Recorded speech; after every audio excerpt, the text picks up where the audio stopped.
Welcome to the March 26th RAILS member update, the state of resource sharing in Illinois. Whoops. Okay. So we have a lot to cover today, and as you can see from the beautiful screens, we have wonderfully updated Polycom equipment, and it's going to make all of our lives communicating so much better. So let us start with introductions. So I think we will start here in Bolingbrook. I mean, not Bolingbrook, you know. I know where I am. We will start here in East Peoria. So if we could start with you, Wesley. Okay. Wesley Smith, RAILS. Amy Flash-Wilson, Fond du Lac District Library in East Peoria. Janice Sherman, Morton Public Library. John Richmond, Alpha Park Public Library District. Grant Frederickson, Illinois Prairie. Greg Whiter, Ford Public Library. Diane Schwarzentraub, Morton Library. Morton brought a crew today. I'm Pat Lentz with Morton. Linda Yoder, Morton Library. Wow. Telstat, Public Library. Glenda Wilson, Brunswick Public Library. Linda Spencer, Carlin Public Library. Leanne Welch, Carlin Public Library. Jerry Miller, Peoria Public Library. Jenny Severe, Peoria Public Library. Roberta Koshelski, Peoria Public Library. Leanne Johnson, Peoria Public Library. Dennis Stanowski, Macomb. Anne Rees, Eureka Public Library. Susan Drees, Rhonda Bierman, RAILS. Van Gray. Kate Drucker, RAILS. Wendy Adams, Fifth Rail. Eric Library. Mark Foxen, Shannon Gert, East Peoria School District 86. Kendall Larson, RAILS. Is that it? Back there? Okay, now we will go to Bolingbrook. Who's in Bolingbrook? Good morning, Dee and everybody. This is Joe Philippek, RAILS. I am happy to introduce a new employee here at RAILS with us today. Go ahead, Louise. Hi, my name is Louise Savela. I'm a consulting and continuing education specialist here at RAILS. As of Monday. As of Monday. I'm Catherine Seelig, Lyle Library District.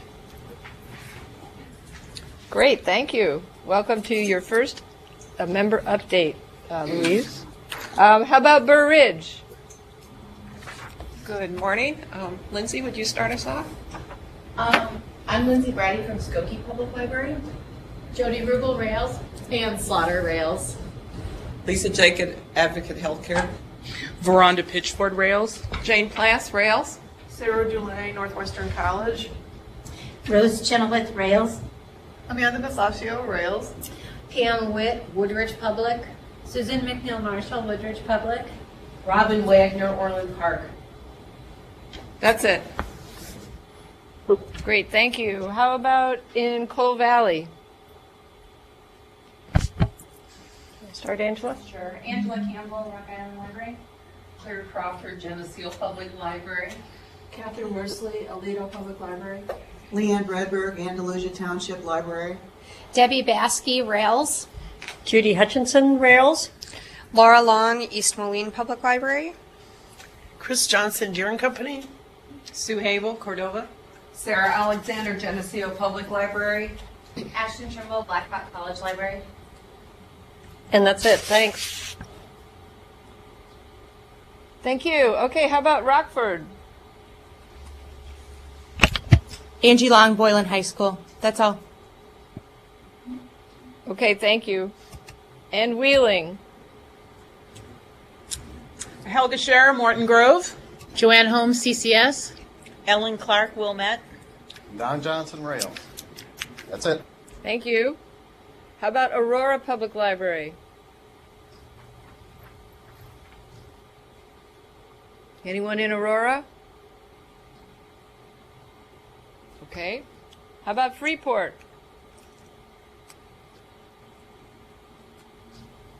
Carol Dickerson in Freeport. Penny Miller, Pearl City Public Library District. Linda Schreiber, Bertlet Memorial. Denise Tollingster, Hanover Township Library. Susie Ludwig, Galena Public Library District. Jessica Arnold, East Dubuque Public. Okay, thank you. Thank you. And how about at the State Library? Hi, everybody. This is Pat Bowes at the State Library. I'm the only one here today. Thanks. Hi, Pat. You're really holding down the fort this week, huh? Everybody is at I lead, I think, this week. Kankakee. Anybody in Jamie Kankakee? Lockwood. Jamie Lockwood from Mantino. And Lynn Novke from Limestone Township Library. Thank you. How about LaSalle? This is Nikki Isaacson from Paw Paw Public Library District. Debbie Smith from Robert Rowe Public Library District. And Lisa Bettner from Tisquoia Public Library. That's it. Thank you. How about New Lenox? Noreen Borm at Peatone Public Library District. Debbie Griggs, Three Rivers Public Library District. Leslie Lovato, Shorewood Troy Library. Lauren Offerman, Three Rivers Public Library District. That's all of us. Great, thank you. And Quincy? This is Nancy Dolan in Quincy. I'm the only one here. Okay, hi, Nancy. Hi. Sterling. Amy Lego, Rock Falls Public Library. I'm the only one here. Okay, thank you. How about Sycamore?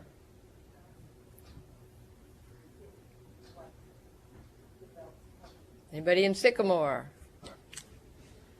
All right. And Vernon Area Library District. This is the first time they've been part of our system. Who's there? Hi, this is Mary Witt from Rails. Can you get it? Park Public Library. That's Sycamore. It's a We need your help, Sarah. Gilborn Public Library. Jen Velo, Grays Lake Public Library. Ryan Livergood, Warren, Newport Public Library. Kay Grabby, Lake Forest Library. Cindy First, Vernon Area Library. Stephen Torito, Vernon Area Library. Janice Hellman, Vernon Area Library. And Ron Ela Area Public Library. Denise Worth, Roycemore School. And that's it. Okay, thank you. And I think that we had Sycamore come in. Is there anybody in Sycamore? We do. Can you hear us? Yes, I can. Okay, good. That's the mute button. Nancy Radke from Clinton Township Public Library in Waterman. Sandra Lee from the Fermilab Library in Batavia. Peggy Wogan, Walter Township Public Library. Great, thank you. And Western Illinois. Anybody at Western?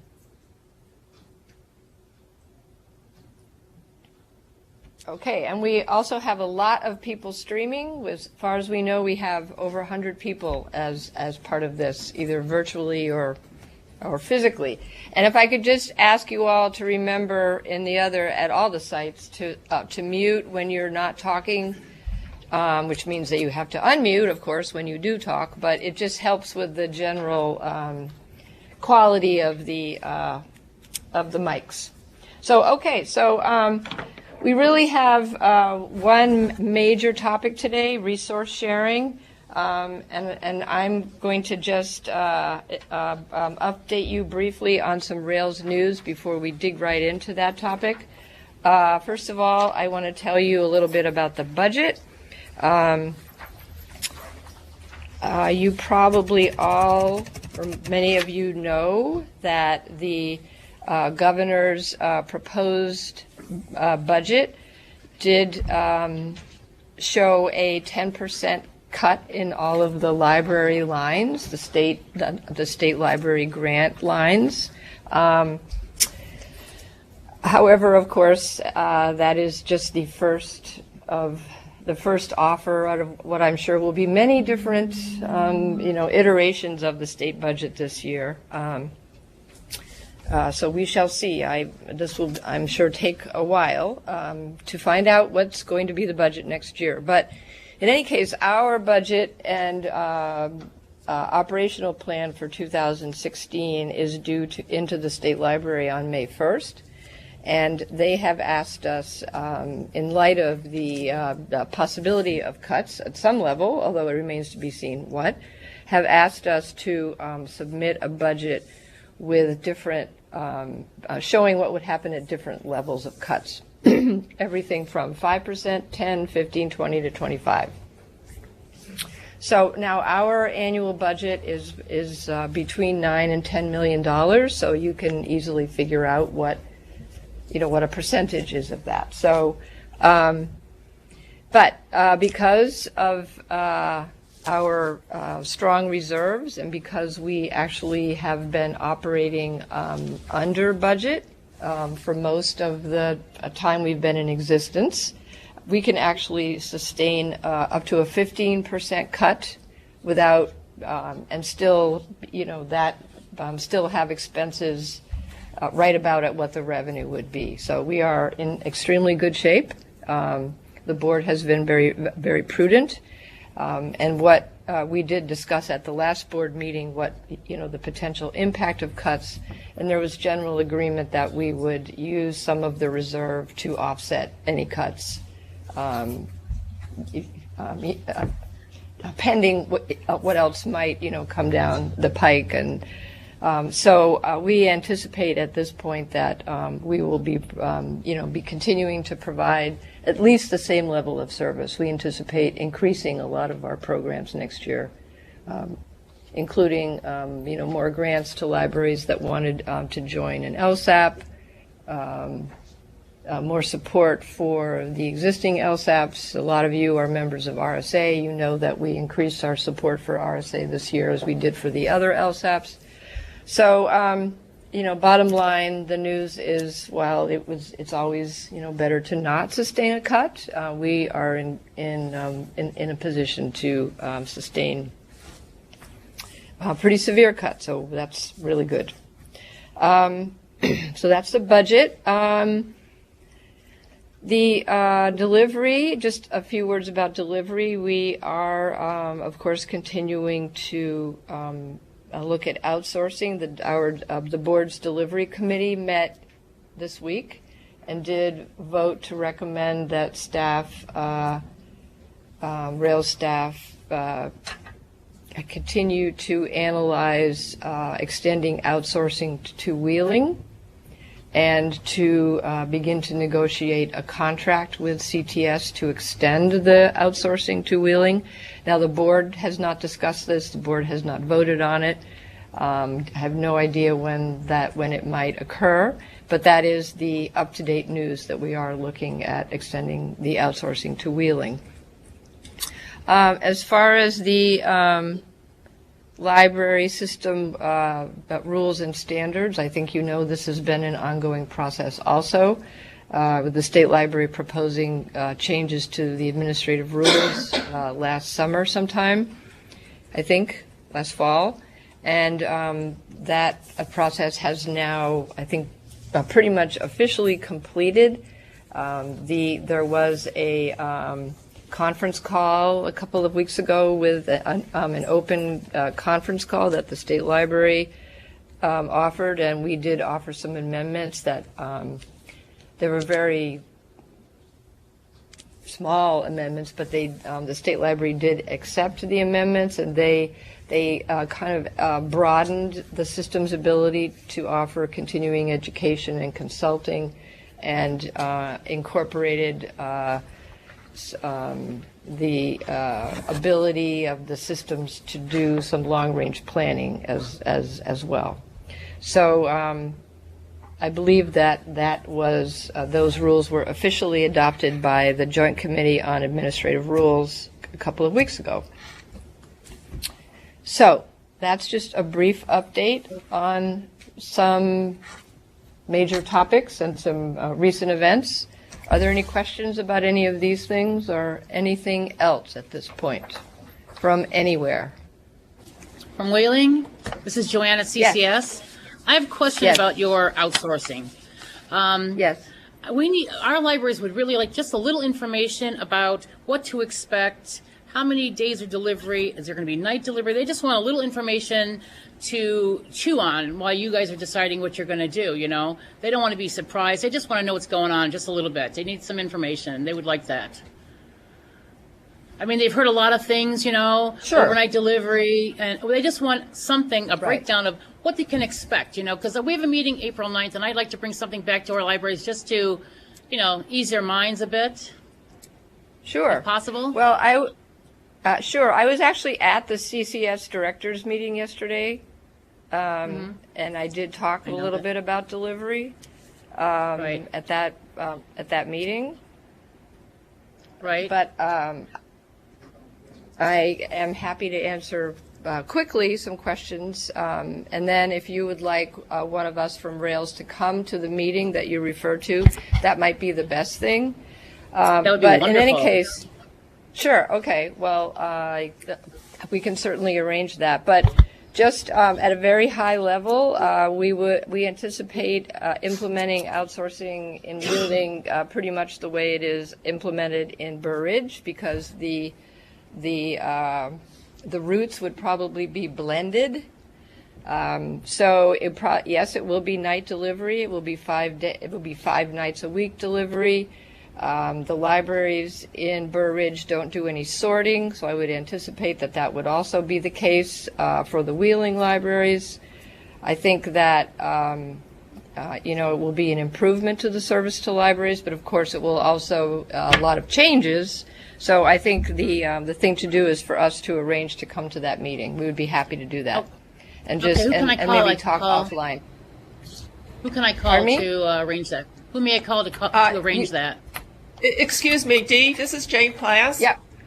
I have already made arrangements to attend that meeting, and I will be happy to answer questions about delivery and the overlay project. All right, good. Thank you. Thanks for telling me that. Thank you, Jane. I didn't know that was the meeting you were going to. That works out perfectly. Yes, that's the one. And I talked to Richard yesterday, and he didn't mention it either. All right. Okay. Well, Thank I you. was with Richard yesterday, so beats me. But so Dee, we have a question in Vernon, Dee. Sure. Kay Grabby, Lake Forest Library. I was wondering if you could give us some idea of why the date for the per capita grant was changed from the October date to January 1. No, I can't. I don't have the answer to that. Do you have the answer to that, Pat Bowes? You know, I don't have a definitive answer, but we're happy to provide it. I do know that they're trying to align the grants on a more of a calendar basis, and I believe that per capita is one of those that was included in that alignment, but I don't have specific information. But Dee, I can check. Of course, as you noted, nobody is here this week, but Jeannie Urbanik is in charge of that project. So let me get an email out to Dee, and maybe we can get it published. Okay, thank you. Thank you, Pat. Okay, any other questions at this point? Okay, then, we are going to launch into the overlay discussion. So, the overlay, by which we mean an overlay would bring together, theoretically, all of the online catalogs in Illinois, so that a user could look at, could find all of the resources that are available in libraries across Illinois and have access to them. That is only theoretical. Of course, there are many ramifications within that. Would it be just the consortia? Would you be able to directly request? How would they integrate with the existing ILS catalogs? We don't have the answers to all those questions because we're still in the exploratory phase. But We do know that there are lots of questions about an overlay and how an overlay might work in Illinois. And so we are providing, today we hope to provide you with a lot of information with specific examples, and you'll be hearing from people who are actually managing and using these overlay products or, in other states. So, one of the questions that we get a lot is, why are we doing this? And there are so many things that, we could be doing that are important. For example, access for the unserved is certainly another important issue. And the answer is that we are doing a lot of things to make services better for libraries and users. The overlay project is just one of them, although it is certainly one of the most important ones. So we believe that there might be a that there is a technological solution that will make it easy and improve access for Illinois residents to all library resources. And so that is certainly one of our major priorities, to increase resource sharing and to make it easier as well.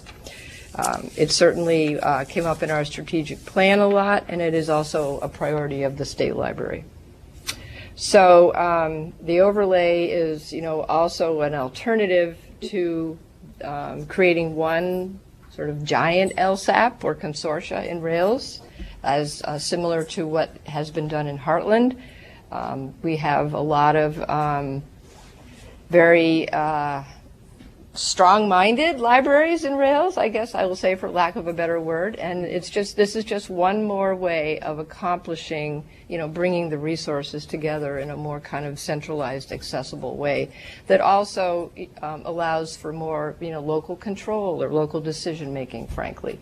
It may not be the best way, it's certainly not the only way to increase resource sharing and access, but it is something that we believe might be the best solution for our particular community of members. There has certainly been, many attempts in the past to create this kind of overlay. Many valiant attempts, a lot of work by a lot of people at the state level and, at the consortia level and at the individual library level. And they did not come to fruition. And I think that this has created a lot of doubt, skepticism. Oh, cool. I see Dee. Thank you. Bye. Hello. Cynicism, whatever word you might want to use. So that's one of the reasons that we thought that today, if we actually let you hear from people who have actually done this and can tell you about the benefits, that might be more helpful than us just continuing to tell you. So that's a little bit about why we're doing it. You know that I am a huge proponent of resource sharing. Not everybody agrees with me completely about that. That's okay. But I try to channel the wonderful late, great Hugh Atkinson at the University of Illinois, who believed that it was great for his very large library to share with very small libraries, and if it worked for them, it worked for libraries when that was when Illinois actually started multi-type library cooperation back in the 60s. So I very strongly believe in that. But I also understand that as I said, we have a lot of libraries in RAILS that are want to be more in control of their own destiny, or consortia that want to be in control of their own destiny. So this is a way of accomplishing that potentially. So no map. Not yet. Okay, that's all right. We were, about my map. I love the map of the RAILS resource sharing. We thought if we showed you that, you could see kind of the sort of checkerboard kind of approach to things, but we may be going beyond our technological limits at this point. It certainly is on. We can put it on the website. It's been on the website, and there's one here actually in East Peoria. I think there's one in a lot of our buildings. But anyway. Why don't we move on now to Jane? Jane Plass has been leading this project and making a lot of amazing progress, finding out a lot about finding out a lot about many things. I think some of you have been involved in focus groups over the past couple weeks. So, Jane, do you want to take it over? Yes, thank you, Dee. Good morning, everyone. As Dee said, what we mean by an overlay is software, a project that will link various integrated library systems to provide both discovery and fulfillment. So different literature, different states refer to it by different things. You might hear it called Union Catalog, Interlibrary Loan System, Resource Sharing Project. We're calling it an overlay to emphasize that, it's not intended to replace existing integrated library systems, it's to link them together. We've been talking about this for a while, but I also want to emphasize that we're still very much in the investigational phase. There's a lot of questions that people have. There's a lot of questions that RAILS staff have yet. We're still in the information gathering phase, so we still have more questions than answers. And that will, gradually shape up as we move forward through the project. A lot of those answers will depend on what software we select, and we have not really begun our deep investigation into software at this point. I also want to emphasize that there are a lot of states that have successful projects and that have had them for a while. So we have talked to many of those, and we'll be hearing from some of those a bit later. And also emphasize that although we would certainly like to have 100% participation, we are not trying to impose this. Participation will be voluntary. And initially, we would anticipate starting small and building from there, kind of like what we did with eRead Illinois. That, we started with a few libraries with eRead, and now... And 100 books. And 100 books. 15 months later, we have well over half of our public libraries participate, thousands of books, and so start small and build. Are we able to bring up the triangle graphic, or are we having technical difficulties?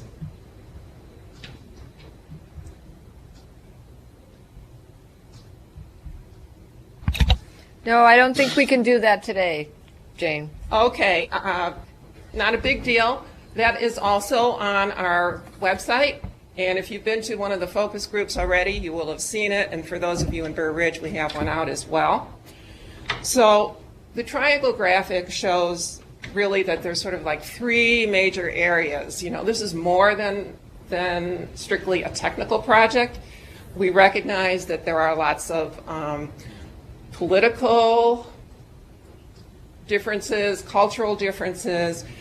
Just within RAILS, we have 11 different consortia, not even counting ebook consortia, that's a whole other ball of wax, 10 shared ILS systems, and we actually have an example of an overlay project in LinkedIn, which is in the northern and western suburbs and links several libraries that do have Millennium or Sierra systems. So we have a functional example here in Illinois already on a small scale.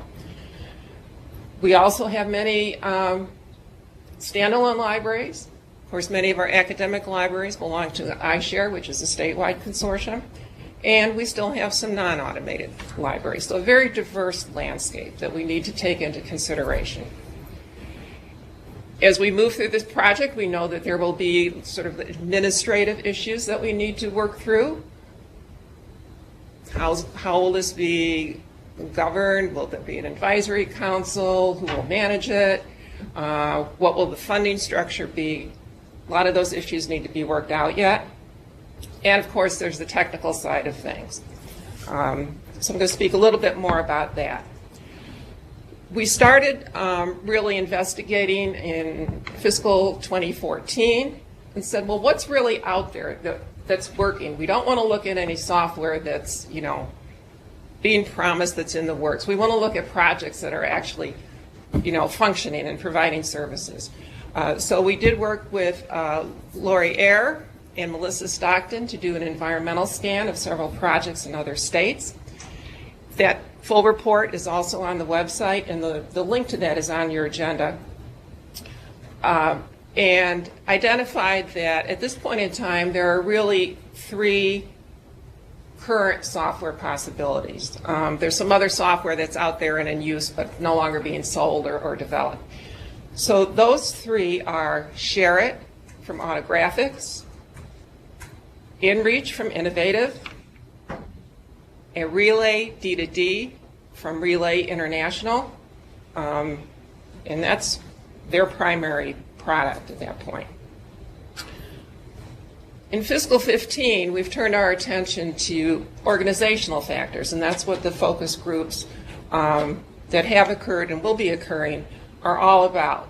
We want to hear from you as to what libraries want in this project, what concerns you have, so that we can pay attention to those and address those as we move forward. So the information we're gathering is going to help us move forward through this process.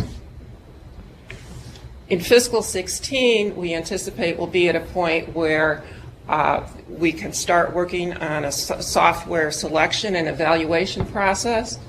We will definitely be doing a request for proposal at some point, formal, building in the factors that we've learned are important to our libraries.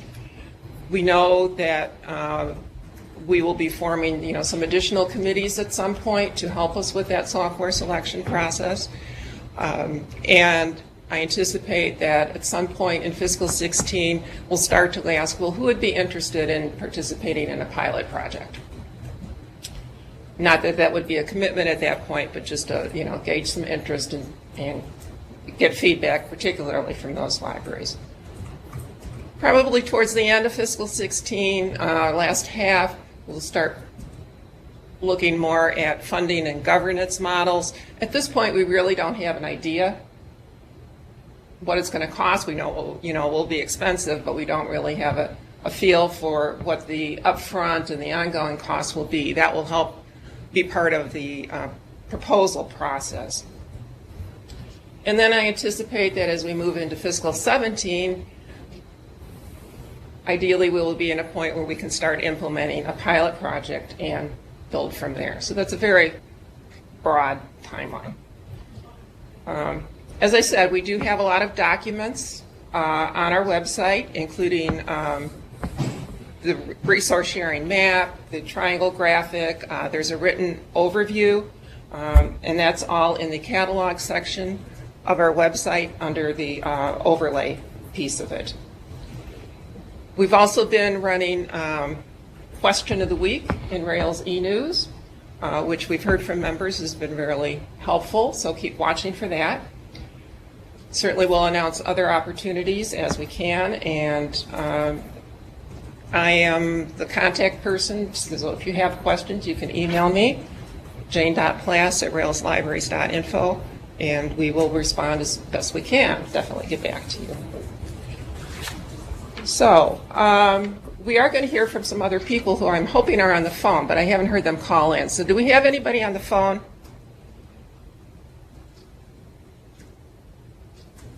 Hi, this is Debbie. We might need to pump the volume. Yeah, I think we need to pump the volume up. Hang on just a moment. Eric? Hey.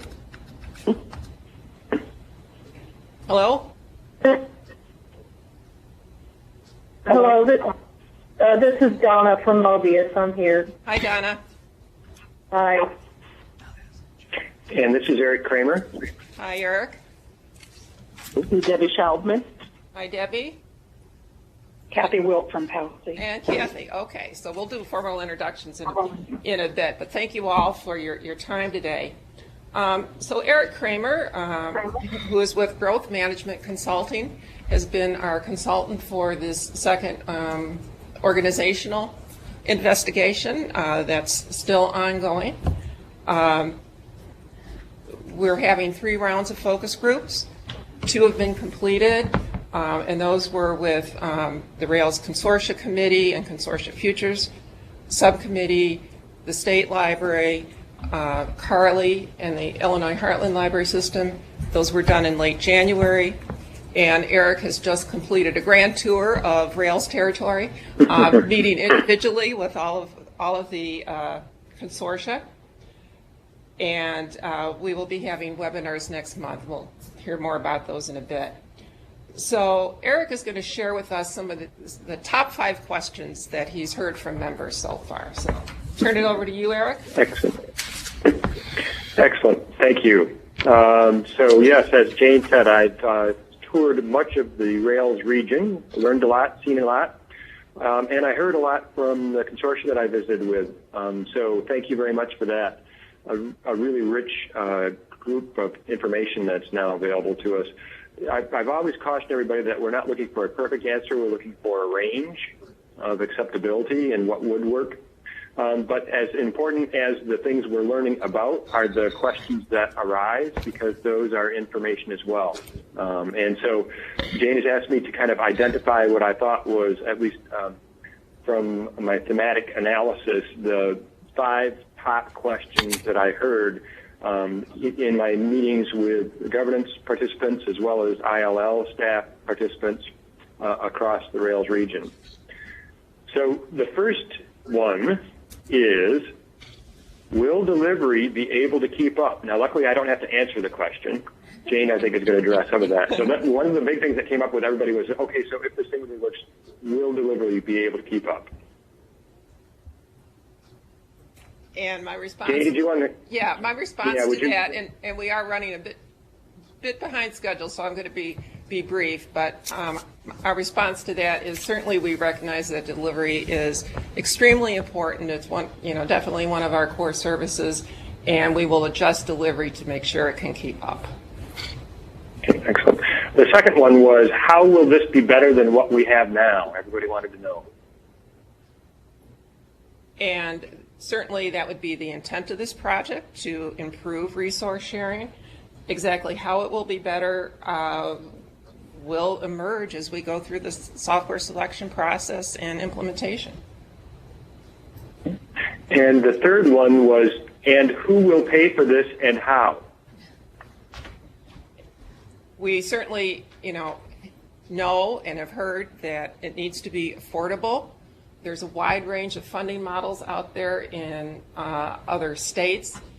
At this point, we can just say that, RAILS recognizes the importance of this project and would certainly intend to contribute financially. And the fourth question was, is this a regional sharing project or a statewide sharing project? This is currently a RAILS project, but definitely would have potential. And as we build it, we will want to keep that potential in mind for it to be a statewide project down the road. That's one reason we talked to Carly Hartland in the Illinois State Library at the very beginning. Great. And the fifth question, would we have to change our local library policies? That will depend in part on software requirements. It will also depend in part on decisions made by libraries that want to implement the project. I think compromise will be important. There are other projects that have decided to standardize policies, not because the software requires it, but because it provides a simpler and more consistent experience, both for patrons and for staff. We do want this to be a patron-centric project. Excellent. Thank you, Jane. And so, as Jane mentioned, there's a wave of information gathering going on. So we've had 2 rounds already, one with the statewide stakeholders as well as one with the consortia. Next up is a series of webinars where it'll be kind of like an online focus group. And people have been invited to that. We're looking at different sizes and types to see if there's any differences there and trying to include the standalones who haven't had a chance to participate yet. Following that, from all that rich information, we're going to test what we think we know through a survey of members. And once the survey's done, there will also be one other opportunity to participate. So the survey's coming up yet, and then after that, there's also the chance to probably, as Jane was saying, there's likely going to be some working groups involved in helping making some decisions moving forward, and that would be yet another place where you might be able to participate in the overall process. Thank you, Eric. And I would add, we did revise the webinar schedule a bit based on feedback and interest that we got from our initial call for volunteers. That information went out yesterday via e-news and also on our lists. So there's still opportunity to sign up and participate for that. We got a pretty good response from public libraries. Definitely would like to have more feedback from academic, school, and special libraries. So I would appreciate it. If you're interested, sign up and help us spread the word. Okay, I'm going to briefly mention some of the projects in other states, and then we'll hear from our other speakers about their experience. And many of these projects I mentioned were included in our environmental scan, so if you're interested in more details, you can take a look at that written report. But current projects out there, and most of these have been around quite a long time. Commonwealth Catalog in Massachusetts. The Massachusetts Virtual Catalog has been around since 2004. They're currently in the process of migrating from their old URSA software, which is an old Cersei Dynex product that's no longer sold. They are currently migrating to ShareIt and expect 4 of its consortia to go live in April. They're doing sort of a staged migration. KickNet in Kansas started way back in the 1970s as a union catalog on microfilm and went through various technology platforms, including microfiche, CD-ROM, and eventually online. They added interlibrary loan capabilities way back in 1999. They also switched to ShareIt last year, and they have 90% of their libraries participate. About 70% of those do so through Z39.50, so they get real-time status.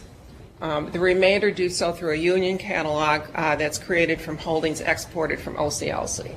So it's kind of a mixed environment. Prospector in Colorado is managed by the Colorado Alliance of Research Libraries, but it includes more than just CARL members. They have 44 libraries participate right now. About half are academic and half are public. They've been on InReach since 1999, and they have over 13 million records in their system. Marina is a project of the Maryland State Library and managed by the Pratt Free Library. That is a statewide public library consortium that includes 25 systems, including 3 shared ILS systems. That one also was originally on the old Cersei Dynex URSA product, and they migrated to Relay in 2013. EasyBorrow is a project of PALCI, the Pennsylvania Academic Library Consortium, which serves over 70 academic and research libraries in Pennsylvania and several other states. They also originally used URSA, but migrated to Relay in 2011. And we'll hear from Kathy Wilt, its Executive Director, in a couple of minutes. Mobius in Missouri has 72 members, mostly academic, and they are using InReach to connect their libraries, all of which are on Millennium or Sierra software from Innovative. And we'll also hear from Donna Bacon, the Mobius Executive Director, in a few minutes. And last but not least, MeLCat in Michigan.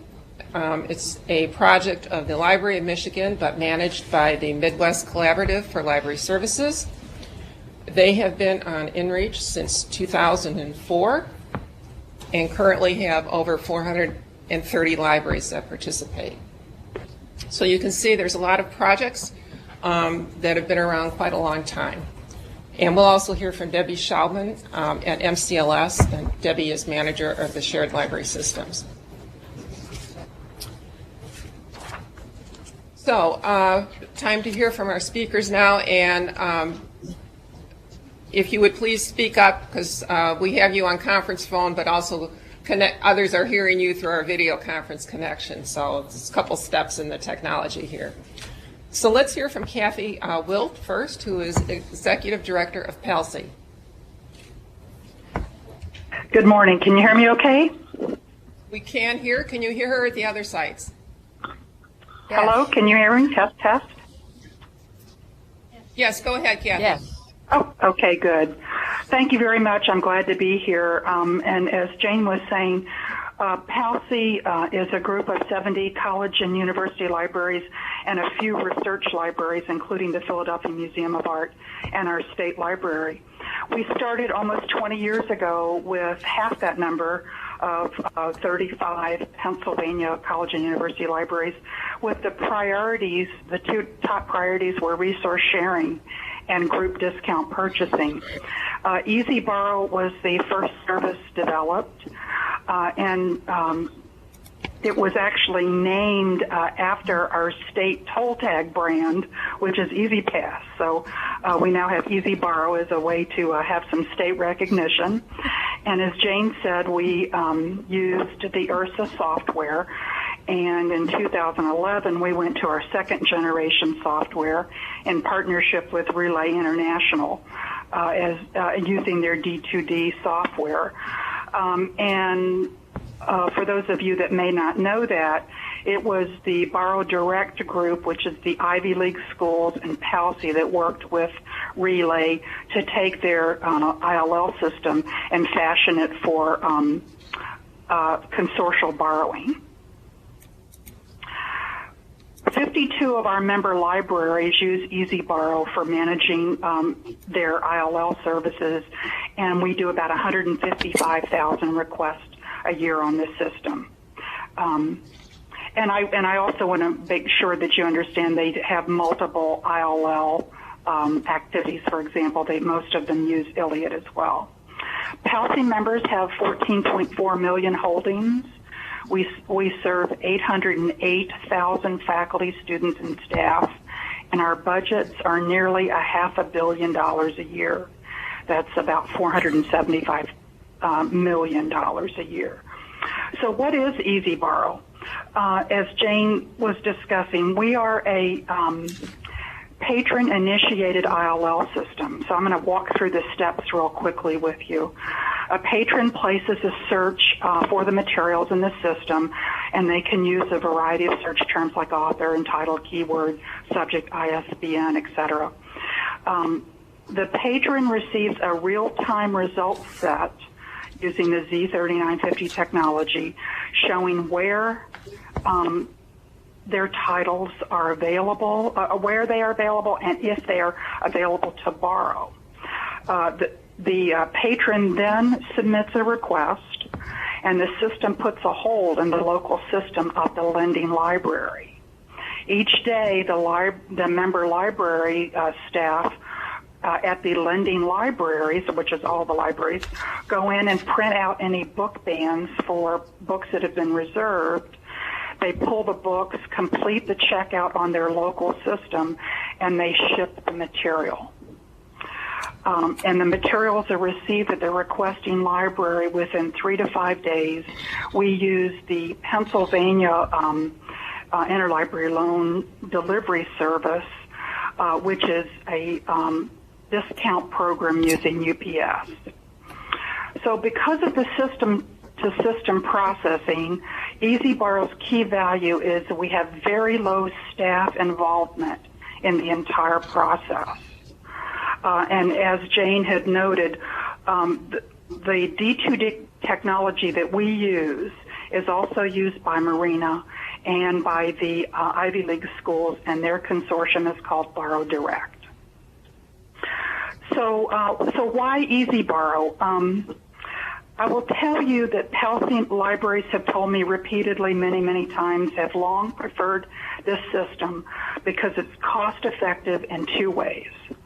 First of all, in terms of the annual fees, I will tell you that our consortium pays about $1 a volume a year for the vendor and support staff cost associated with this service. So the cost is remarkably low. And then, of course, the other thing that I've alluded to is the dramatic reduction in staff time. All of the libraries that have approached me since I've been at PALCI, which is shortly after they implemented the second generation in 2011, have approached PALCI specifically for Easy Borrow access.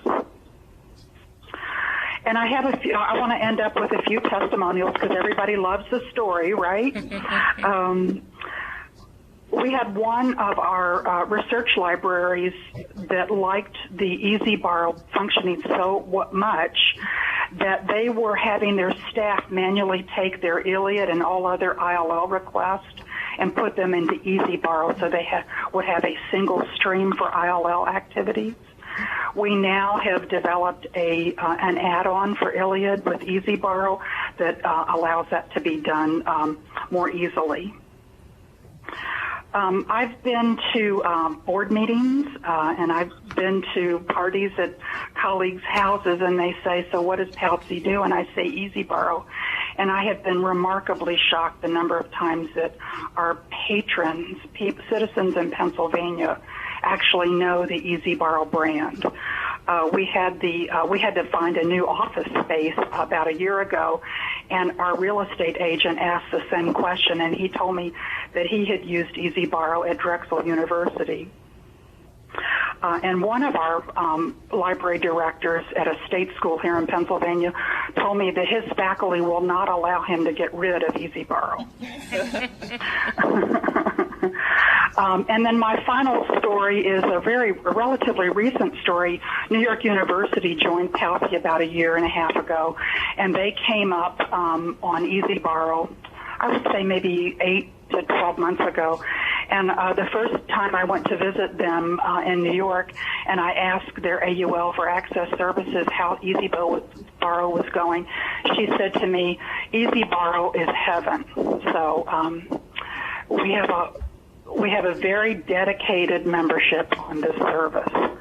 And I want to thank you all for this opportunity. I'm looking forward to hearing from my colleagues on their services. And I think we have a question and answer time a little later on. So thank you very much for including us. Thank you, Kathy. And next we'll hear from Donna Bacon from Mobius. Hi, this is Donna. Thanks for making some time. I'll try to be brief. Mobius is a not-for-profit 501c3 library organization. We are not affiliated with any institutions. We host and manage a Sierra and InReach system for 72 libraries. It serves about 180 branches. We're predominantly in Missouri, though we now have library members in Oklahoma and Iowa.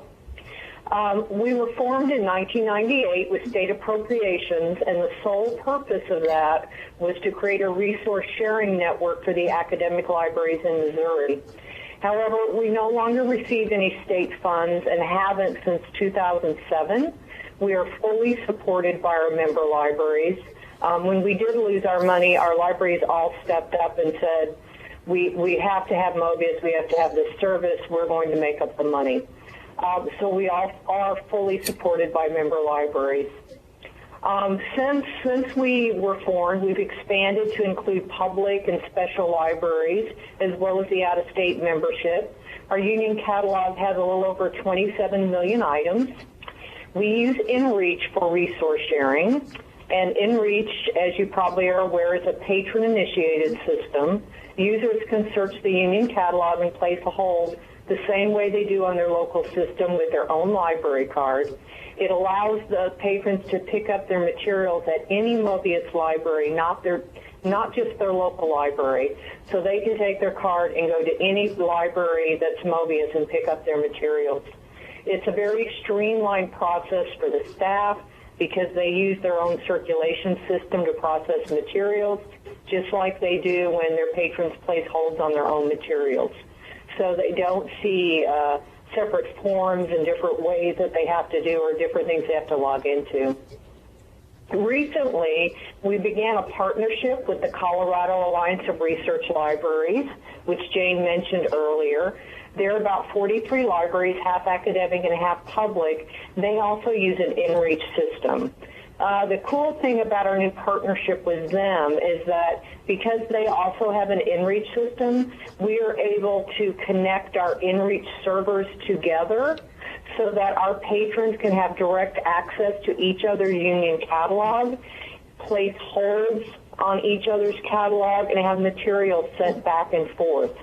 There's a pass-through button that redirects patrons to search each of our union catalogs, allows the users to place holds directly on each catalog using their own cards. And materials move back and forth through our courier systems 5 days a week, serving all of our users. That gives our libraries access to about 32 million more items. And I've heard many stories already since last summer about how this has really been a wonderful new service for our libraries. So we offer a lot of other services to our members. Our primary goal is still resource sharing. It's what we're all about and probably always will be. We also have had, as Kathy mentioned earlier, there's always lots of good stories. The citizens of Missouri know about Mobius and they come to expect it. We've even become a verb, which is something I told Jane. I love to hear it when people say they want to Mobius an item. Everyone seems to know what that is. I travel around the state a lot in our Mobius car, which of course has our logo on it, and I'm always stopped by people all the time telling me how much Mobius changed their lives, got them through school, helped them finish a dissertation, gave their family and kids access to materials they never could have had before. I was at a Starbucks once. This is my favorite story, in the drive-thru, because I have to go to every Starbucks I pass. And I was in the drive-thru in Springfield, Missouri, and a lady got out of her car with a baby carriage and proceeded to get all excited that I was in a Mobius vehicle and followed me all the way through the drive-up, talking to me about what Mobius had done for her. So I know if I'm having a bad day, I just go get in a Mobius car, drive around, and someone will stop me and tell me a good story. For our libraries, besides providing an essential service to the public, they also save money. I think we all know resource sharing saves you money. A Mobius loan for us costs about 45 cents per transaction.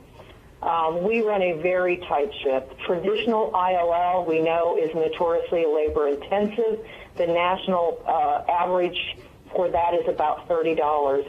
We increase the usage of materials for our libraries and help them save money on collection development.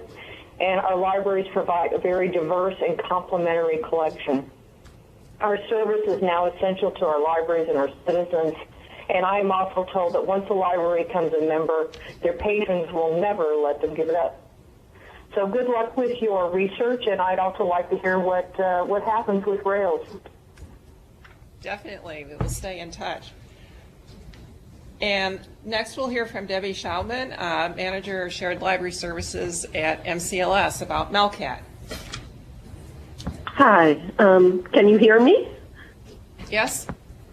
Great. MeLCat is a statewide multi-type system in Michigan that's funded by our state library, the Library of Michigan, with funds from the state and LSTA dollars. There are over 400 libraries and over 700 pickup locations in MeLCat, and we celebrated our 10-year anniversary this past January. We use the inReach software, but our environment is somewhat different than what Donna just described for Mobius. We have 15 different automation systems in use by those 400 libraries, and we also have some unautomated libraries that are participating. Over 75 of our member libraries are using NSIP to streamline the processing of their workflows. Last year, we did over 1.1 million requests with a fill rate of about 89%, so that's just under 1 million fills. Approximately half of our libraries joined as members of shared systems. And although these libraries were doing a great job of sharing materials amongst themselves, there still was a need for them to seek materials outside of their system. So they were doing OCLC and what other options they had available for their ILL. And I think they were really surprised by the amount of materials their patrons began requesting through MeLCat, as it seriously exceeded the amount of ILL that was done previously. So, put simply, what MeLCat has done and what a RAILS overlay would do is allow users to really discover a wealth of material that they didn't know was available to them. The advantage is not in making an additional 300 copies of Gone Girl available to users. In many ways, it's about the long tail of our collections. An analysis of our collection, MeLCat has about 48 million holdings and 15 million titles, and about 50 to 60% of those are held by less than 5 libraries. And that's amazing. It provides exposure to parts of collections that people did not know existed. We hear from our libraries that material that hasn't circulated in 20 years is being requested. We're hearing that people who are in the northernmost parts of the state are able to continue their education, whether through online programs and then using materials delivered to their local libraries, or through continuing ed programs and lifelong ed programs. And it's just, they have this wealth of material that previously they did not even know. That, in combination really with the seamlessness of the process, has made MeLCat an indispensable part of the Michigan library environment. The fact that the smallest libraries can provide access to those 15 million titles has really given them an important way to reaffirm their significance in their communities. We've had a few instances, as you're probably not surprised to hear, Michigan has had its share of budget problems over the years. And there are some libraries who were really having some funding issues and were up for a millage vote.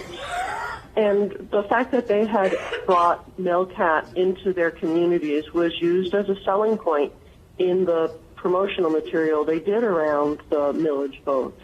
It was also when one of the libraries suffered a dramatic budget cut, they needed to cut their delivery service. And in Michigan, libraries pay for delivery and the state pays for the overlay. So they needed to give up their delivery service because of a funding crisis. And one of the biggest complaints that they heard was, they also had to cut other services. And one of the biggest complaints that they heard was that their users had lost access to MeLCat. And they really believe that that played a big part in a subsequent millage vote that restored their operating funds that had been previously cut.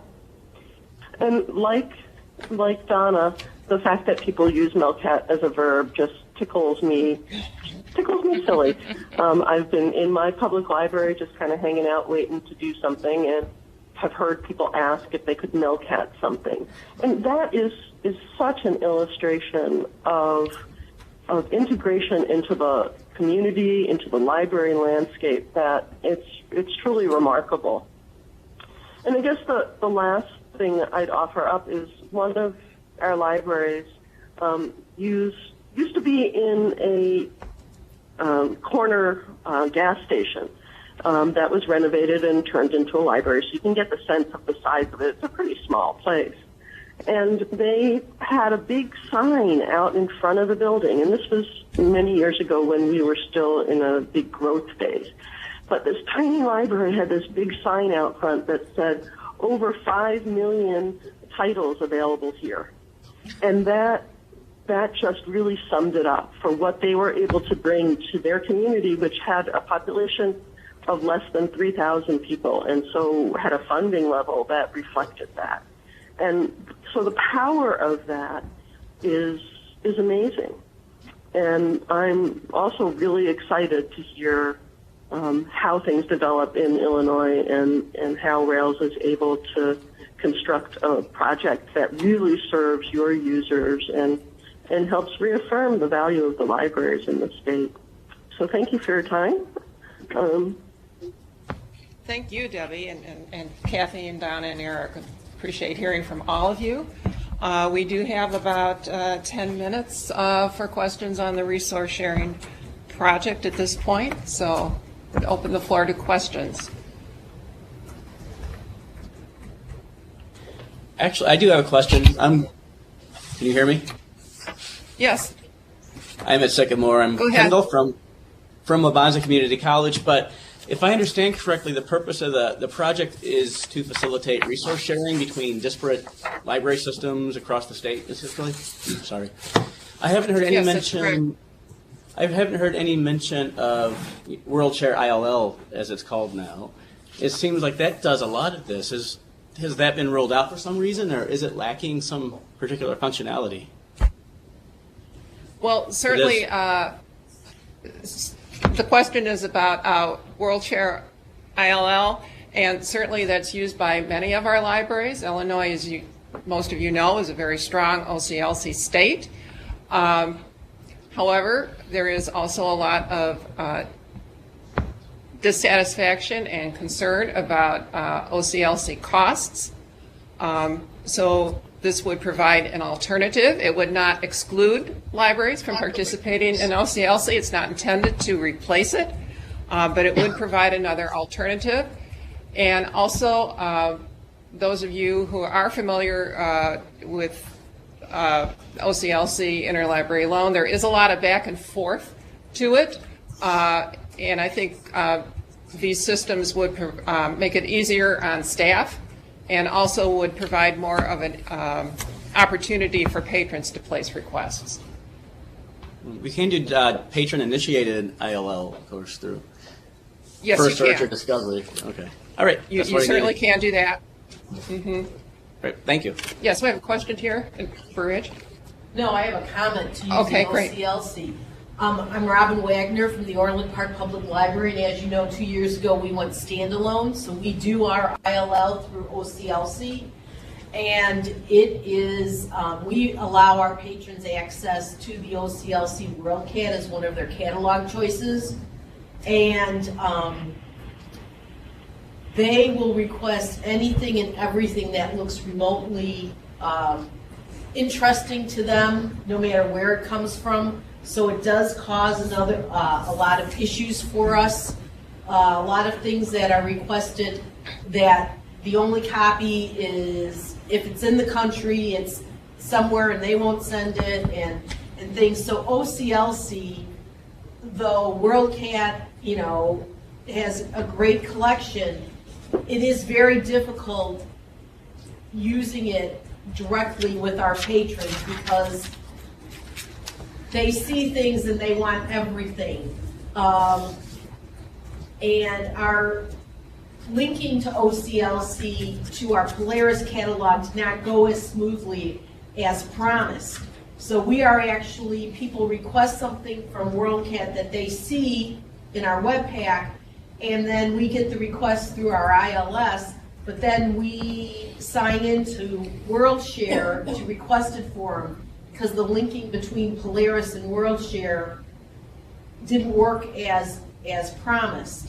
And so one of the reasons I'm here today is because I realize we need that intermediate step of linking to other local catalogs within the state to kind of rein in and make easily available and accessible our local collections. OCLC, from a public library standpoint, at least ours, does not work for us as it could or should, and we need some alternatives. So that's my opinion on OCLC from a public library perspective.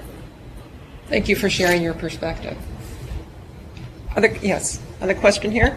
The systems that you have, could you address automation of a rejection of a request? Is there an automated process by which it says, no, that material is not loaned, instead of having an interaction with a staff member on the other end saying, No, from a patron initiated. So immediately a patron learns, I can't have that for a specific reason, so that you don't have the intervention of the ILL staff person on the other end. Are you asking the guest speakers on the other system? I think right? yes, I think so. Okay. Yeah, this is Kathy with PALSI. The system and the original result set will not even say that it's requestable. So each library gets to configure which materials it will in and which it will not. So the system manages all of that for us. Mm-hmm. And that is also true for InReach.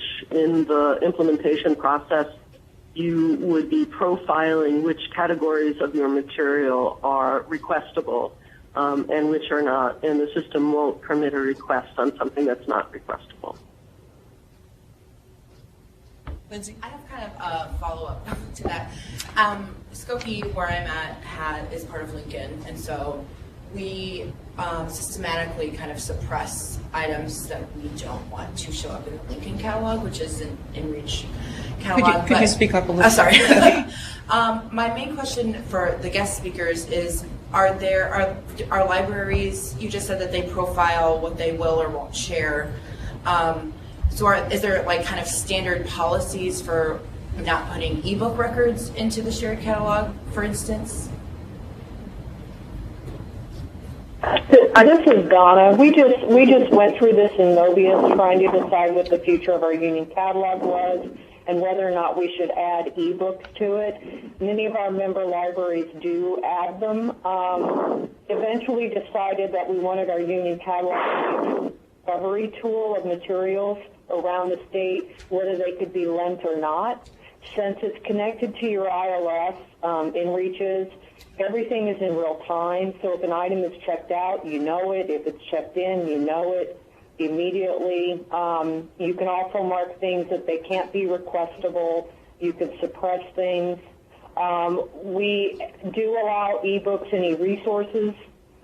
We did purchase Encore, which is a discovery system from Innovative, and that allowed us to put that over our union catalog and have facets so that our users could drill down to just books or ebooks or things like that. Because we also have consortium-wide ebook packages that we put in our union catalog for everyone to have access to. This is Jane. I would say, I've been talking to various projects around the country, and I think every one of them is struggling with ebooks, as are, probably most libraries and just shared ILS consortia is that is an issue that people are still working on, because you balance, well, what's the desire for discovery versus accessibility, since generally speaking those that are limited to card holders unless it is a shared purchase. And this is Kathy. I want to make one additional comment. We're actually working with the vendor right now on having, if the local library, if the home library for the person who's doing the search owns the ebook, then we're going to take them back to their home catalog to access that. Then we're also working on the vendor with our shared collections, because we are actually buying PALSI collections, and we want to be able to have the user go right from Easy Borrow into the resource. So I would say by the end of the year we should have functionality for both of those areas. Anything related to Jane, this is Dee. Yes. Go ahead. We have a question here in East Peoria. You better speak up. Hi, I'm Linda Yoder from Morton Public Library. I was wondering, this is a question for Donna. She remarked that the patron request is initiated by the patron, and they can pick it up at any library. Have you had any problem with the patron not designating the library they expected to go to, or mixing things up, so they go to a certain library and it's not there because they've messed up the request? No, not really. I mean, most of the users are used to Innovative calls it pick up anywhere, so that you can pick up your material at any of the member libraries. We have a lot of distance learner students do that, people just going home for the semester and such. So no, we haven't really had that. We also have, Innovative has what they call visiting patron, where you can go in with your own library card and check out materials off the shelf. Most of our libraries do that as well. But no, it seems to be a service that they've adapted to and have found out they can do and utilize it. I don't know if Michigan uses those features or not. We do use Visiting Patron, and we recently purchased the Pick Up Anywhere product, and we'll be implementing it in the next several months. Okay. I have another question. Jane? Yes, go ahead. Can you hear me? Yes. The discussion seems to revolve around monographs for the most part. How about the request of articles? How would that be indexed under such a system, and how would a patron go about requesting say a journal article? Well, we've been looking at a system that would link shared catalogs, but I will let our speakers address that as well. At Palsy, we use a different service for journal articles. We have a rapid ILL pod. Innovative does have a product that integrates with InReach that's called Article Reach, that is designed to do exactly what you're talking about. It's currently in use in a few places. We've been working on implementing it for a while and moved forward with our discovery interface first, and so that has delayed our rollout of Article Reach. But our intent is to be adding that within the next probably several months to a year for the libraries who wish to participate in that function. And it won't replace traditional ILL for journal articles, but it will be a supplement that a lot of libraries who don't have OCLC services can use.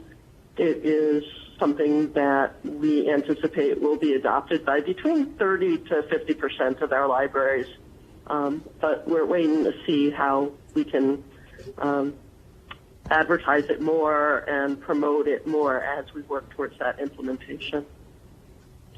This is Donna. We don't use Article Reach, though we've certainly been wanting to explore more options for articles discovery at the consortium level. We are waiting on some development by Innovative. There actually is an InReach advisory group, of which I'm a member of, that is working with Innovative and their developers and their resource sharing director. We've been working for the last year on redeveloping the whole InReach software. It's still going to do what it does very well, which is resource sharing, but we wanted to move it more into the realm of handling e-resources and journals better than what it does now. InReach does a great job with print, but not so great with sharing those e-resources. So there's a very set development plan that Innovative has set out over the next year to 2 years. So you're going to see a lot of changes in the InReach software and how it deals with e-resources in the future.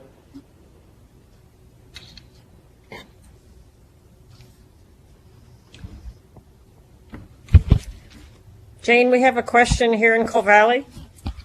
Okay, and I think this needs to be the last question, so go ahead. When you've been installing this software, how seamless has the implementation been? And how stable is the system in the very beginning when you're trying to bring all of the libraries on board? How disruptive has it been to the operation of the libraries during this implementation installation period and the training? How long does it take to load the data into the databases so that all of this is available? What type of cleanup have you experienced? And how long does it take time-wise to have all of this in place so that's up and operational without a lot of hand-holding for the different libraries? Well, that's actually quite a few questions. I think I'll let our speakers address that. That would be also one of the reasons RAILS would want to start small and build from this, not try to bring on, tons and tons of libraries and consortia at one time. And certainly we recognize that there will be a training component as well, so we will definitely be looking at that. But if any of our speakers want to briefly address the issues of implementation and stability.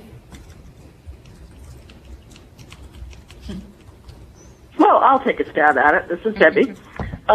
In terms of implementation, when MeLCat was in its biggest growth spurt, we were doing several implementation cycles per year. And each cycle had anywhere between, 15 to 30 libraries, sometimes more if they were coming in as part of a large shared system. But we could handle between 15 and 30 standalones per cycle. The process involved an orientation. It involved working with libraries on filling out forms that helped us profile their collections and which categories of their patrons they wanted to permit to use the system. We then loaded the data based on the information in the profile forms and then worked with them on training. An implementation cycle lasted probably from start to finish about 3 months. Sometimes if libraries had issues with how their system was exporting data, it would take a little bit longer. The training we do is a full day of hands-on, and I have a help desk that answers questions and deals with problems as they arise. We also have an ongoing training program because we realize that there's turnover in libraries, and so it's important that new staff get trained. It's important that staff who are reassigned get trained. We use a various array of online tools to provide on-demand sorts of training. It's a big project, but it's something that as you ramp up and develop techniques and workflows, it's very doable to build something that has 400 and something libraries. But it is not for the faint of heart, and it's something that really takes libraries willing to work together and build something that's going to change, as one of the other speakers said, change people's lives in your state. And as any of you who have been involved in migration or implementation of an integrated library system at your library, whether shared or standalone, you know it's a lot of work, but you take it step by step and get through it and implement it. And there will be issues to be addressed, but you address those one by one and work towards a stable and well-functioning system. It takes a while, but you can definitely get there. And with that, I will thank everybody for, yes? Jane, Beth Duttlinger has a quick question here, if you don't mind. Yes, go ahead, Beth. Just speak up. I just wanted to thank the speakers for talking about their different systems, but I also want to ask, the Lily M. Evans Library is part of the RSA, which is a shared catalog between 180 other libraries. Do any of your systems have such a situation? Because the overlay project will lay over this. And if you don't have any, or if you do have any, how has that worked out? Has there been any issues that have arisen? Did you hear that, Jane? Yes, did our speakers hear that? I know Michigan. Yes, Donna, we couldn't really hear it all. The question addressed, and I believe this is the case for all of you. We will be trying to link shared ILSs, not just standalone libraries. Well, and PALCI, we have about 4 or 5 shared systems right now. So it's sometimes it's actually easier, and a couple of times it's a little bit more complex. I was going to make this comment related to the last question as well. I think the beauty of the system that you all are getting ready to consider is that you don't have to turn everybody on day one. And I will tell you that when we went to our second generation, we could have done a better job. So I think the beauty here is that you can do it sequentially, and it won't be as traumatic. But we don't see any terrible additional problems related to implementing shared systems. It's a matter of configuration. Mm-hmm. I would second that from our perspective. I mean, we are about half shared systems, half standalone. I would add, too, that when we did the environmental scan in fiscal 14, that we, I believe, only looked at projects that included shared systems because we knew that was going to be a big piece of our environment.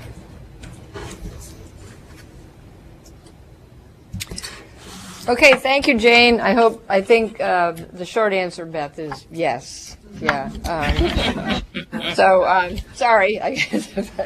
I mean, that clearly is a major. I mean, we already have strong consortia. The idea is to link them. So, okay. Well, thanks to all of our speakers for taking the time. I think it's been very educational to actually hear some of the specific things that are going on elsewhere. But I think we do have to move on now to part 2 of our resource sharing discussion today, which is the top 5 things that RAILS libraries need to know about resource sharing. And I think we're going to turn it over to Veranda now. Is that right, Veranda? Of course, that's correct. Hello, everyone. My name's Veranda.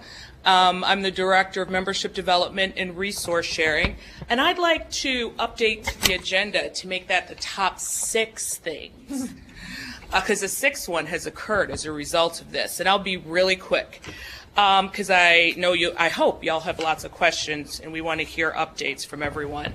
So first off, the top 5 things are, of course, interlibrary loan to facilitate more resource sharing, group purchases, which are available through RAILS to RAILS members, eRead Illinois to expand ebook access for RAILS members, and our vendor discounts are also available, and the best is our awesome resource sharing team that's here with the support of all our colleagues, but I think we all know who's doing all the work at RAILS. And that would be Amanda Masaccio, who's our resource sharing specialist, Natalie DeJong, who is actually in Springfield at iLead right now, and our ebook trainer coordinator for the Access 360 platform, and myself. And we're all available to help you at any time. The 6th and most important thing that I want to publicly commit my team to doing is we want to come up with the verb for Illinois. I've been thinking about it now, Amanda. I didn't talk to you about this yet. Maybe we could link in books. I don't know. Okay, Burr Ridge isn't feeling it. I'm hoping you guys are. I should have gone to Vernon, Erie. I knew that. Do they say, oh, because you're Lincoln, though? That's not the same. I was thinking, oh, somebody hung up because I said that. I hear people politely laughing. Thank you. Dee mentioned our fab favorite godfather of resource sharing, Hugh Atkinson, and I just found another awesome resource sharing quote that I will briefly say from Leonard Nimoy, Spock, as you all know. The miracle is this: the more we share, the more we have. And the more we have, to add on to that, the more we have available to our patrons, and how, that's also saying how resource sharing coming together brings us together to bring more to everyone. So as I mentioned before, resource sharing expands ebook access. I also want to say just briefly how it also sharing our expertise, as we did here today with our friends from other states, through networking, leveraging the collective voice of RAILS members for better discounts and group purchasing, or even influencing other industries that serve us, such as from vendors to maybe like those guys are doing with the InReach products, and we've had the opportunity to do that through Access 360. And basically, what we think is that, when everybody shares, everybody wins. And our team is going to get tattoos of that. I didn't tell Amanda that either yet, because she's kind of new too. But we encourage you to get tattoos too. But most importantly, and I'll say a couple of other things later, we are a resource to you as you work so hard to share resources with each other. We're a resource to you to facilitate that cooperation and help you elevate your role in whatever kind of community you serve to serve your patrons best. So I want to turn it over to my fabulous colleague Amanda, who won't admit it, but is expert in interlibrary loan and has a lot of local and national experience on the issue. So go ahead, Amanda.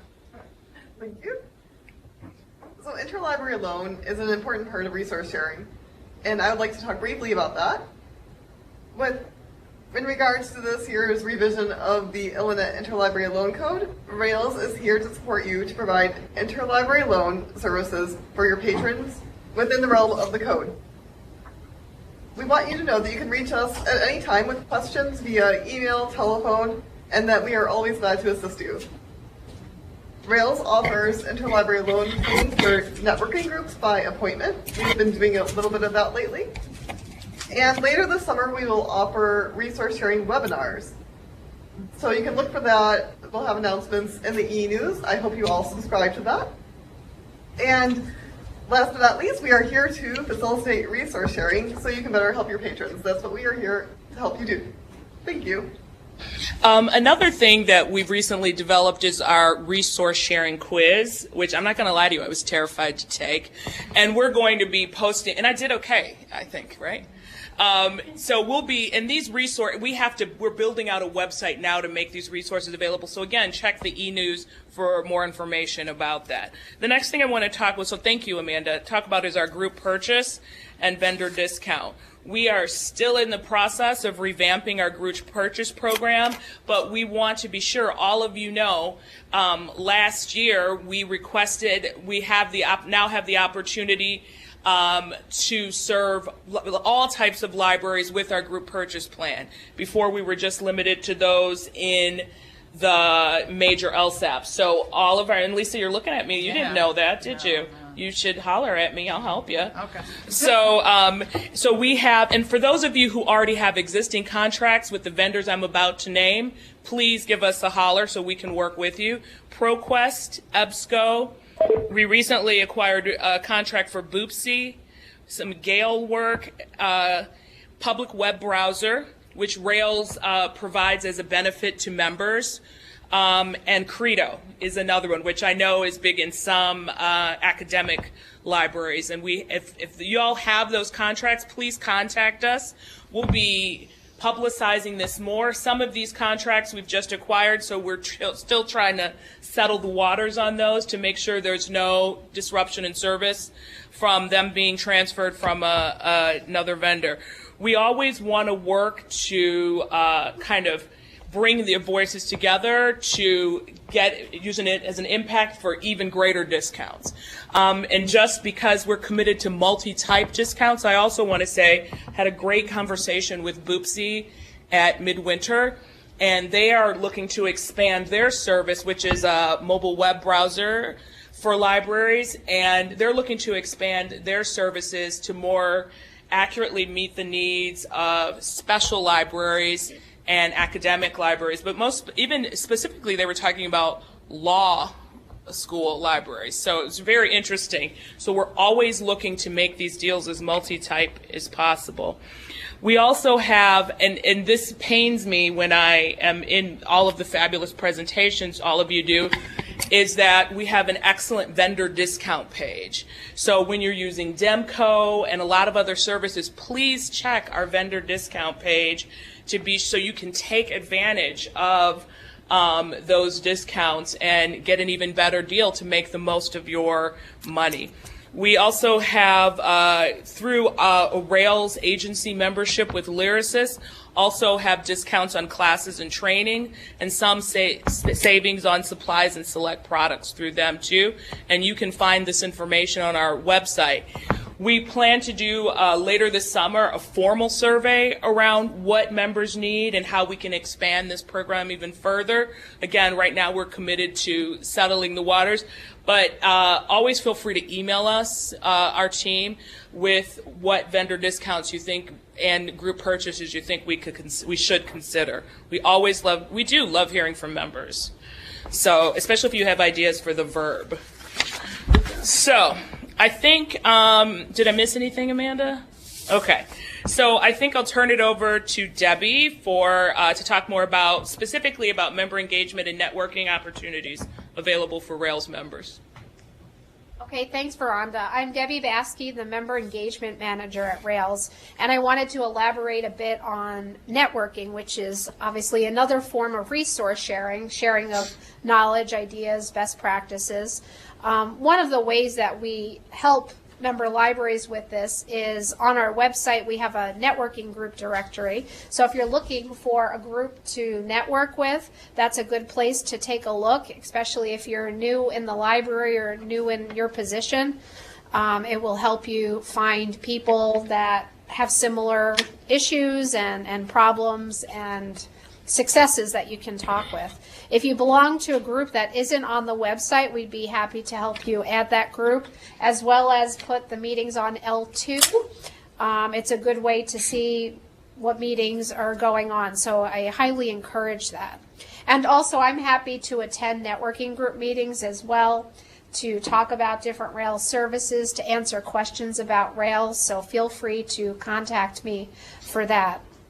We also host networking events at different libraries around the RAILS region.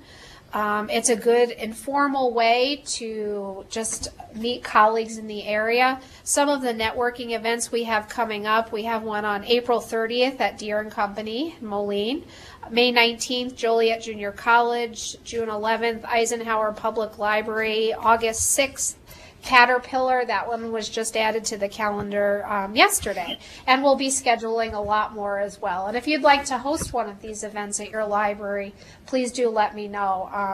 Like I said, they're just a good opportunity to get together and also hear what's new and what's going on at RAILS.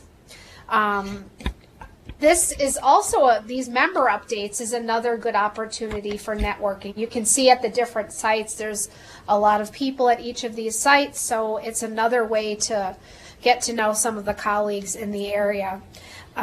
Resource sharing and member engagement are huge focuses for the RAILS strategic plan. So we continue to look for ways to help you network, and we really encourage you to not be shy about giving us your ideas and suggestions how we can improve in this area. One of the ways you can do that is we're currently doing a communication survey. You've probably seen that announced a few ways, but if you haven't completed the survey, it would be really helpful to us if you could do that. Again, it helps us improve our services, communications, and ways to help with networking. And I did also want to put a plug in for the website focus groups. We are redesigning the RAILS website, and we are looking for people to help with, give us feedback on that. So please consider doing that. We are having focus groups in 6 different areas, 6 different libraries, and our different offices. So please consider doing that. And those are the few things that I wanted to mention, but please feel free to contact me if you have any suggestions or questions or want to host a networking event. Be happy to talk to you about that. And I guess back to Veranda. You guess. No. I'm just teasing.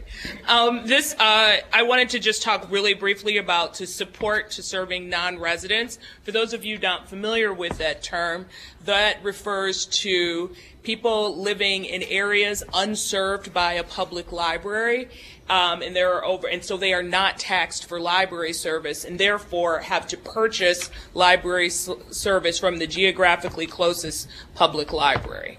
Usually that's within the school district serving that area. There are over 1 million residents in Illinois who find themselves in that unfortunate position. And as within our strategic plan, it's one of our goals to try to give them more access to information. To that end, and this is obviously another form of resource sharing that's really important to those residents specifically. Well, there's administrative code which refers to how those folks can get access, and there's also a way in which we can expand resource sharing through what's called an intergovernmental agreement, meaning a public library board entering into agreement with either the municipal services group of a particular city that doesn't have library services. Most recently, it's been used with a public library board entering into an agreement with a school board that serves both students in the district and students outside of the district. We've just recently, and so that's something that's just come about that a lot of libraries are doing to expand resource sharing in their area. We've just recently consulted with the RAILS attorney to have a template developed to make that available to members so that you could work to expand resource sharing in your area. We are working, again, as we talk about building out our website, to put together a website with relevant FAQs and context around that. If you have any questions around that, or if you have any individual questions, sometimes it's challenging and it's not sure which library a patron should go to get library service, or if a patron lives in an extended stay, we've heard or if they have a summer home, for example, where would they go for library service, if they're a business owner, etc. Our team can help you with that. And we work very closely with Pat Bowes at the Illinois State Library on those kind of issues, and she's our in-state expert on that. So we're happy to help you with that as well. Again, you can give our team a call if you have any questions. So I think that's it for our portion, and I think it's an opportunity for questions and feedback at this point. Does anyone have any questions? I can go by site if that's easier. You're supposed to be. So at Aurora, are there any questions? I'll take that as a no. Oh, nobody's there. Okay, just like, bye. They left because of our presentation. Freeport, any questions? I do. From Pearl City Public Library District. Going back to the overlay project, just a question, and this probably needs to be directed to either Dee, Jane, or Judy. You know, the push in RAILS and with PrairieCat is to get our union list and our standalone libraries members of PrairieCat. So how is that going to, the overlay project, going to affect that push to get members to join PrairieCat? First of all, could we ask if you're not speaking to please mute, because we are getting some feedback. There's a sharp remote to power it on. Okay, and I will address that. As we said, when we had some other problems, but it was because of a firewall, and Ed had to come in. Excuse me, please mute if you're not speaking. Thank you. So the intent of the project is not to replace integrated library systems, either at standalone libraries or in the shared systems. It's to link them together. So it is definitely of overall benefit to resource sharing and to the overlay project in particular to have more participation and higher levels of participation in the shared systems, because actually the fewer that we have to link together, the easier the overall implementation will be. So the two emphases are definitely very much complementary. Great. Thank you, Jane. I'm glad you were here because let's go to Pat Bowes. Do you have any questions? No, I Oh my don't. God, did Thank she you. leave Okay. Great. How about Kankakee, best cupcakes in the state? We're good. We are Okie good. dokie. Thank you for all. How about LaSalle Public Library? Any questions there? Yes, Veronda, I have a question for you on the, I'm Debbie Smith from Robert Rowe. On the non-resident template, is that available on the website already? Last email I heard from you, it was not. Is it now? It is not available, but if you email me, I will give it to you. Okay. We have to build out. We don't want to just put that up. We need to build some context around it and make sure we have the relevant code that relates to it. So if you give me an email, I'd be happy to work with you on that. Okay? Great. Thank you. And we Thank have no you. other questions. Okay, thank you. How about New Lenox? No questions Any here. Thank you. questions? No, thank you. My pleasure. Nancy at Quincy, any questions? Thank you. No questions right now. Okie dokie. Sterling Public Library, any questions?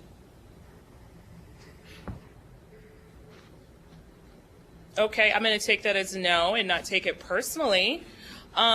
Sycamore, Sarah at Sycamore, any questions? I don't think so. Okie dokie. And how about Vernon area? Any questions there? No questions from Vernon. Okay. East Peoria, any questions? No questions here. Thank you. Okie dokie. Bolingbrook? Nothing here, Veronda. Okie dokie. I didn't even ask for, do you guys have any questions who are sitting near me? No questions? Are you scared? You're mad at me, probably. No. Okay. You can get me after the meeting. Okay. Wheeling, any questions? I'll take that as no. Is there any at Coal Valley? And No Rockford? questions, thanks. Oh, thank you. Rockford, any questions? No questions here. Okay, so I'll turn it back over to, is it to Dee for member Q&A, an opportunity to share what's new. All right, thank you, Veronda. Thanks, everyone. So now is your opportunity to share anything that's going on at your library, ask any other questions that may have occurred to you during this long, but I hope informative and interesting program. I would like to take the opportunity to remind you all that we are in the process. We've just started our board election for this year. We have 2 at-large seats that are open and 3 public library trustee seats. So, we're always looking for representation across the system. So please volunteer your friends and board members or yourselves. If it's a great board to be on, and you get to work with all of us. I sound like you, Veronda. So, does anybody have anything? Does anybody have anything they want to share at any of the sites? I'm not going to go around since Veronda just did. Anybody?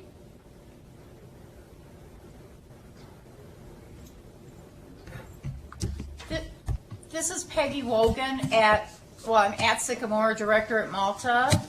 And I don't know what you did with the system, but it was great. I think it's the best that it's ever worked. So thanks to whoever did that. But I would also like the time to thank this man right here. I would like to thank, but I'd also like to thank RAILS for the CE grant that we got, particularly Joe Philippek and all the work that he did to make things go great. We had a good turnout. We ended up with 105 total people. And without the grant, instead of a $23 registration fee per person, it would have been 60 something.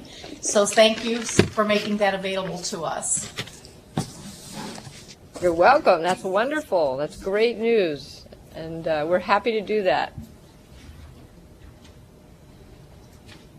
Any other comments, compliments, accolades from any, or complaints from anywhere around the system? I was told that Kendall had urged all of you people to come to East Peoria so that if you wanted to complain, you would have me right. But anybody else can complain too. So. Haven't you learned you shouldn't believe everything Kendall Well, I don't know. Amy says I shouldn't believe everything that Kendall tells me. Well, okay. Again, thank you all for your attendance and your attention. I hope it was. I know these member updates can be what would be the word? Intimidating sometimes, at least on our end. But we've gotten a lot of questions about the overlay, and so we wanted to try to give you some more insight. As you can tell, it's a big project, but it has had a lot of success elsewhere, and if they can do it, we can certainly do it better. So our next member update is in June 18th. Actually, and I think unless there's anything else that anybody wants to say, and I'll pause for a moment. Anybody else? Going once? Going twice? Okay, we're adjourned. Thank you very much, everyone.